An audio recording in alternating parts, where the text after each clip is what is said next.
वो पूरे कॉन्फिडेंस के साथ झूठ बोलता था, जम के लफाजी करता था, रोने की अच्छी एक्टिंग कर लेता था और साठ गांठ करने में एक्सपर्ट था। आज हम बात करेंगे कि कैसे झूठ, नफरत, लफाजी, जुगाड़बाजी और साठ गांठ के बलबूते एक कम पढ़े लिखे, सनकी और ओछे आदमी ने कैसे एक भरे पूरे देश को तबाह कर डाला। प्रणाम अलैकुम दोस्तों, ये कहानी है जर्मनी की और उस दरिंदे का नाम था एडोल्फ हिटलर। अगर ये कहानी सुनाते समय आपके दिमाग में और कोई चेहरा आने लगे तो ये आपकी प्रॉब्लम है। तो आइए शुरू करते हैं। हिटलर जिस पार्टी का मेंबर था उसके सामने फंडिंग की समस्या थी। पार्टी के लीडर भी बूढ़े और कमजोर हो चुके थे।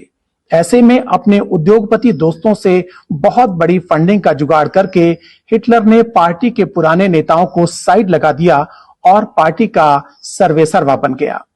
हिटलर के एजेंडा को आगे बढ़ाने के लिए इन उद्योगपतियों के अखबार दिन रात एक धर्म के खिलाफ नफरत फैलाते थे। ये लोग क्या खाते हैं, क्या पहनते हैं, इनकी संख्या बढ़ रही है, ईसाई लड़कियां इनसे शादी कर रही हैं, ये सब चर्चा किया करते थे और साथ ही साथ हिटलर की महामानव जैसी इमेज पेश करते थे। जबकि हिटलर बहुत ही औसत बुद्धि का, बहुत डरपोक, सनकी और कुंठित आदमी था। वो शारीरिक तौर पर तो कमजोर था ही, मानसिक रूप से भी बीमार था। लेकिन हिटलर के पास कुछ हुनर भी थे।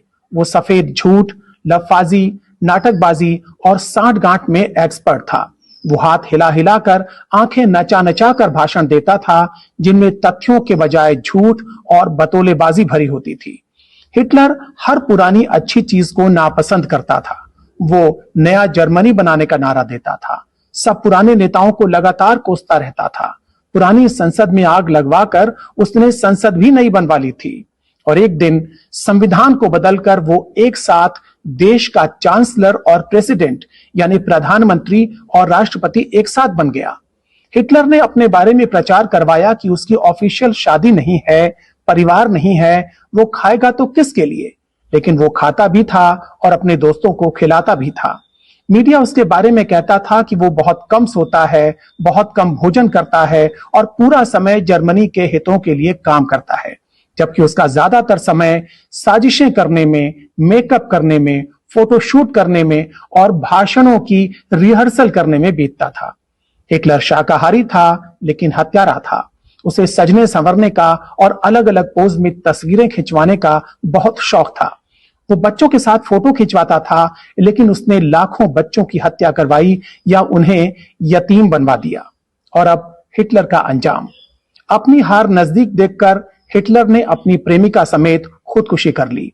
उसके दोस्तों और साथियों को 20 साल तक ढूंढ ढूंढ के सजा दी जाती रही और जर्मनी को तबाही से उबरने में लंबा समय लग गया।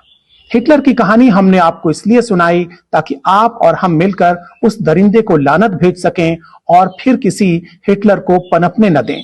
जय हिंद, जय जगत।